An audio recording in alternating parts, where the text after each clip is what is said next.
Eh di why 150 mo kung mayaman ka? Diyos ko, ang dami namin iniisip. Usapan pa kung bakit piso. Oh.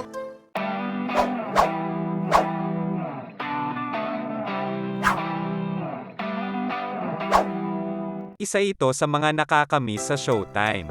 Ang mga kulitan ng mga host lalong-lalo na ang mag-sisterette na Ann Curtis at Vice Ganda. Sa segment nga ng tawag ng tanghalan kahapon umiral na naman ang pagkakulit ng ating Diyosa. Na kunyari ay ikinainis ng kaibigang si Vice.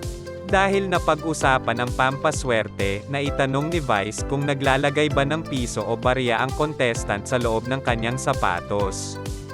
Dito nagtanong si Ann kung ano ba ang reason. Bakit naglalagay nito sa loob ng sapatos at bakit piso? Yung pampaswerte daw, yung naglalagay sila ng piso. Bakit nga ba? Eh, natalo yung isa. Ano yon? Parang superstitious belief. Yes, Superstitious belief? Na, ano, bakit? Parang Bakit? naswerte. Parang anting-anting din. Ganun. Pero bakit piso? Eh di why 150 mo kung mayaman ka? Diyos ko, ang dami namin iniisip. Usapan pa kung bakit piso.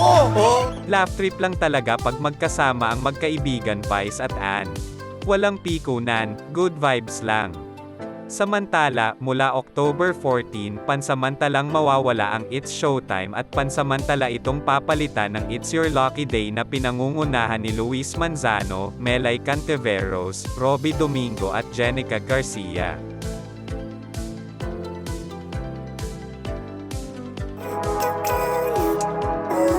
Kung luma o bago ka sa channel ko, hit mo na nga yung like at subscribe button. Kita-kits next video.